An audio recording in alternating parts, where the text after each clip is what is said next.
You are a joyous celebration of Hello Kitties and Pickle Ricks. A cute little online festival celebrating a beloved fictional universe. Other times, you are an unbelievable inferno of refuse, from which no casual, normie, or muggle is safe.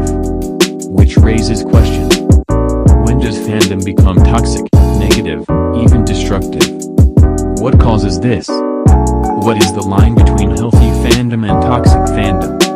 Is every sufficiently popular thing doomed to toxic fandom because of the sheer numbers of fans? Do some parts of pop culture tend to breed more toxic fans than others? How should creators and non-toxic fans respond to toxic fans? Defining healthy versus toxic fandom. Good fandom is healthy and appreciative. Good fans support each other in a collaborative community. They work to build each other up. Toxic fandom is the opposite. It is when fans attack other fans with purity tests. It's when their criticism of some aspect of the show is framed in exaggerated emotional terms. Toxic fans are essentially the abusive party in an abusive relationship with the content they're a fan of. That is, they aren't just there to celebrate it, but to control it and neg it. Toxic fans can also be abusive to other fans. This tends to happen when they feel like only they are true fans, and other people are fake, posers, or casual fans. People with mainstream tastes usually feel the brunt of their anger. For example, an intense, toxic Star Trek fan might wrinkle their nose when learning that someone only watched the original series, hasn't seen every episode of every series, and doesn't speak Klingon. Sometimes the targets of their abuse can be young teenage or preteen girls, and they can get extremely vicious with their bullying. This makes them not just assholes, but dangerous. Conventions and fan clubs, fortunately, tend to kick out people like this. Unfortunately, this just intensifies the bullies' feelings that they are being persecuted, that they're the ones being bullied or abused. The ingredients of toxic fandom. 5 factors that can cause toxic fandom to arise. Possessiveness, entitlement, and a feeling of superiority are the 3 main ingredients in the toxic fandoms do. Possessiveness means that the toxic fans feel like they own the content they're fans of. They will act like it belongs to them, and only to them. They see the thing they're fans of as a territory or a property they own. The non-toxic or respectful fan instead recognizes that the fact that they appreciate something doesn't entitle them to ownership of it. A good example of possessiveness is seen in the toxic fans of pop idol girls in Japan. The girls are stalked and harassed by fans who act entitled to control the girls they are fans of. So if a girl makes a decision that displeases the fan will attack, threaten, and harass the girl. This is bred out of a mentality of possessiveness. A good fan will respect, admire, and praise something or someone, without attempting to control the people behind the thing they like. Entitlement goes right along with possessiveness. Since in their mind, they own the thing or people they are fans of, the creators must do whatever they demand. For example, they may demand a particular romantic pairing or ship to happen in a show. They will get furious enough to send death threats to the authors if this doesn't happen. A good fan, on the other hand, may request something or think it would be nice if they went in a certain direction. But they get that sometimes creators won't do what they want. A good fan accepts not only that they don't own the content they're fans of, but also respects the rights of creators to decide the creative direction of their own work. Then there is the feeling of superiority. Toxic fans feel superior to other fans who are less intense, obsessive, who are often labeled casuals. God help you if you wear a t-shirt of a show and don't obsess over said show. They also feel above non-fans. Calling non-fans normies or muggles, or having some other derogatory fan speak word for them, makes fans feel like they're part of an elite club. Toxic fans complain about exchanges where they share their passion with non-fans or casual fans. They consider such people dumb and shallow, unable to get it, whatever it is. Not smart enough to understand and fully appreciate the thing they're fans of. Instead of this, healthy fans accept non-fans. They don't mind the fact that different people watch or like different things. The toxic fans' sense of their own superiority to non-fans and casual fans fans is caused by them associating fandom of the thing they like and intelligence or depth. The sad thing is, the fans who screech the loudest about how smart liking something makes them are actually the least intelligent of the fans of that thing. But they're also the most likely to get media attention, even if they're a small minority within the fandom. The persecution complex inside all toxic fan cultures. 5 factors that can cause toxic fandom to arise. Toxic fan culture develops in what are known as internet echo chambers. An echo chamber is a space, often on internet forums or social media groups, where dissenting opinions are not tolerated. This means the group has a conformist, herd-like mentality.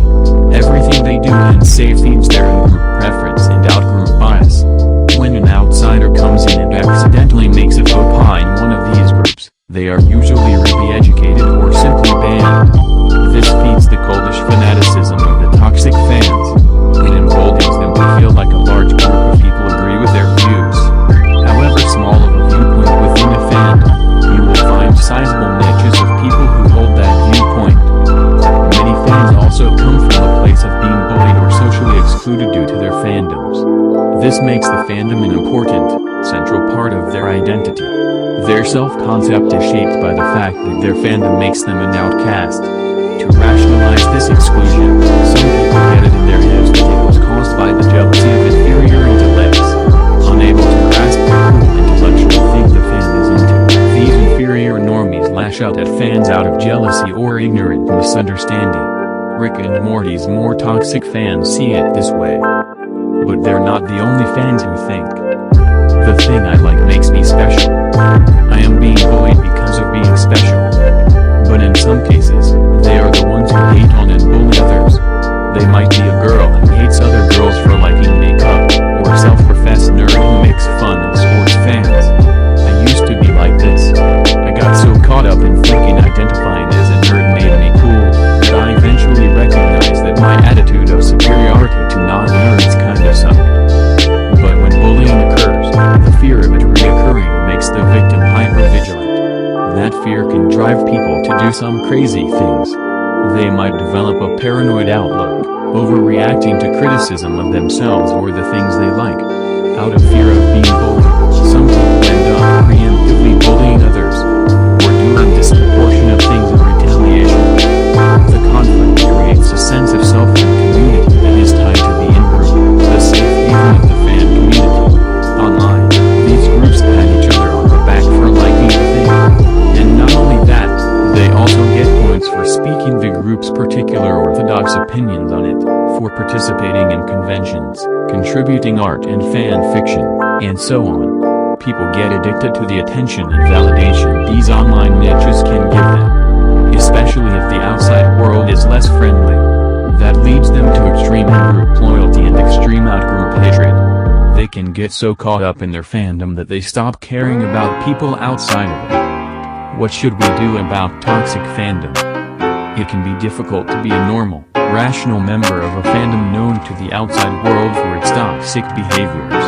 It's hard to confront toxic fan behavior or toxic fans, easier to just ignore them. Attempting to confront toxic fans results in a further withdrawal into echo chambers, and further alienates them from society. This fuels their persecution complex and accompanying false sense of superiority. Sometimes, ignoring them might be the best policy, to save your sanity. Confrontation may result in a nightmarish, circular argument, or them wrongfully calling you the bully or harasser. It could lead to them bullying or harassing you. If you ignore them, you are exercising positive reinforcement. Attention is a reward, and you show that only people who meet standards of decency deserve your attention. Also, you don't have to respond to everyone on the internet who has a different opinion than you. You can let them think what they want to think. You can block, delete, or ignore negative people on most social media networks. If it's a group, report that person to the group's admin. When should you confront someone? If they're going beyond simply having an opinion on the internet, into the world of death threats, harassment, and stalking. This website, Privacy Rights, has some good information about how to deal with those issues. Check to see if the person is in violation of the site's terms of service. Usually, stalking, harassment, cyberbullying, and doxing, making private information about a targeted individual public, are against most websites' policies. You don't have to put up with that. It may be illegal in some cases, and at the very least it should get them banned. Similarly, always call out toxic fans in the world outside the internet. Conventions are a great place to speak out about the conduct that you find unacceptable regarding fandom. Conventions aim to be safe for all participants to have fun. If someone is being very rude or negative, they're likely to be kicked out. You don't have to fight them, simply tell convention staff or security about the person's behavior. When going to a convention, it helps to read the policy on harassment. That way, if an incident occurs, you will be able to point to how the person's conduct is a violation of the convention's policy. Conventions usually have rules against sexual harassment, threats, and any aggressive or unruly behavior, and staff take misconduct very seriously. The bigger issue is how do you separate yourself, a rational fan of the show, from the toxic people the fandom is known for? Fandoms only ever seem to get negative publicity. Maybe that's because sex and violence sells applies to news as well as fiction. Should you hide the fact that you like a thing because some people who also like it did something shitty? I don't think so. You can simply say, yes, I'm a fan of it too. Not all of us are like that. And in most fandoms, the majority of fans are actually really great people. They just don't get any attention from the media and on social media for being nice. But the more you advocate for yourself, the more you will help other people see the positive side of your fandom. Conclusion. Fandom is simply when a community forms around shared liking of something. Toxic fandom is when this becomes a bad thing, which can happen in a myriad of ways. Usually, toxic fandom involves not just obsessiveness, but becoming a danger to others in some way, or just really mean and intolerant toward people the toxic fans disagree with. Everything that has fans, has toxic fans. But some things seem to have more toxic fans, or more cases where toxic fans acted out, than others. This has to do with the kinds of people the fictional work in question attracts. Harry Potter attracts misfits who want to feel special, different from society. Rick and Morty attracts people who think they're smarter than everyone else. These aren't bad fictional works, and the fiction's creator isn't to blame for how fans act. But certain works of fiction can have characteristics that ignite toxic fandom flames. Having a likable asshole character, for example, makes certain fans identify with that character as an excuse for their own asshole behavior. Sometimes, it takes realizing that jerks are everywhere, and you might as well try to get good at ignoring them. Questions and answers. Question: what can I do as a creator to discourage toxicity in my fan base? Answer: it can't be easy. I mean, you want to promote your work and get a lot of people talking about it. Inevitably some of those people are going to be assholes. I don't think the creators are really able to prevent things like, say, all the hate Sakura gets in the Naruto fandom, for example. Because to get a lot of people to like something means getting a lot of people to know about it, which means not everyone who knows about it will be a great person necessarily. It's hard. I think the best thing creators can do is call out negativity and discuss it, and to encourage more positive discourse. On social media, Twitter is a good place for that sort of thing. I also favor deplatforming, banning, because if someone can't master basic civility, they don't deserve a space where people will listen to them. Comments. Rachel Leffler, author, from Illinois on August 21, 2020. Posers are annoying, but the problem for me is that sometimes sincere fans are accused of being posers. Usually they're profiled as such just for being female, young, and/or conventionally attractive. Like how Jenny Nichols, who created a popular My Little Pony parody cartoon, was accused of being a fake fan at a convention once. If you go around purity testing people or quizzing them on trivia in an attempt to sniff out posers, that seems kind of mean-spirited. Stefano Desanai from London, United Kingdom on December 14th, 2018. Overly jealous fans are annoying, I agree, but posers are worse. Those toxic fans usually at least care and are passionate about the medium. posers latch onto fandoms that are popular, and as soon as it's not cool anymore they will simply jump on the next bandwagon and leech off attention and money on some other unsuspecting fans. Rachel Leffler, author, from Illinois, October 1th, 2018. Thank you. I really think online harassment can be very scary for victims, and sometimes fighting it is a challenge due to internet anonymity. I hope that information helps. Cecil Shinmel from Osaka, Japan on September 30th, 2018. You hit it on the head. It's all about entitlement and ownership.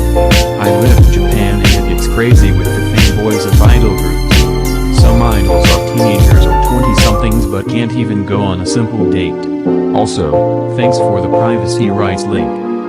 By Rachel Leffler. Related articles. Animated shows. BoJack Horseman, The View from Halfway Down, and analysis. By Chapertune, 2021. Anime. Savagery, Attack on Titan Season 4 Episode 14 Review. By Marlouis Vincent Reyes, April 1st, 2021. Action. Self-awareness and progressive ideologies, How Black Panther handles just causes with self-examination. By Jamal Smith, April 1st, 2021. Drama. Schindler's List, telling a story through editing and cinematography. By Theodore Turnquest, April 1st, 2021. Anime movie review, Fate Glade Liner Prisma Ilya, The Vow in the Snow. By Review Me Media, April 1st, 2021. Miscellaneous. 14 Best Survivalists on TV and in Movies. By Kelly Marksmar 31, 2021. Comedians. Comedy legend, Rodney Dangerfield. By Readnomer 31, 2021. Action. Movie review, Spider-Man, Far From Home. By Movie Beasts Mar 31, 2021. Drama. Movie review, Burn Your Maps. By Movie Beasts Mar 31, 2021. Actresses. The Films of Jane Mansfield. By Glory Mildermer 31, 2021. Movies. Ranking Tim Burton, Johnny Depp Films 17. By Noel Penifler Mar 31, 2021. Action. Movie review, Batman Begins, 2005. By Review Me Media Mar 30, 2021. Animated films. Movie review, The Secret Life of Pets 2. By Movie Beasts Mar 30, 2021. Disney. Should I Watch? Lady and the Tramp, 1955. By Benjamin Cox Mar 30, 2021. Family. Should I Watch? Hook. By Benjamin Cox Mar 30, 2021. See more. About Us. Editorial Policy. Privacy Policy. Terms of Use. Copyright 2021 Maven Media Brands, LLC and respective content providers on this website. Other product and company names shown may be trademarks of their respective owners. Maven Media Brands, LLC and respective content providers to this website may receive compensation for some links to products and services on this website. That is all for today, guys. If you like this video or you're new to this channel, hit that like and subscribe button and leave a comment to see what you want to see next. And before I go, I just want to give a big shout out to Hype GD. Go subscribe to him and I catch you guys later. Peace.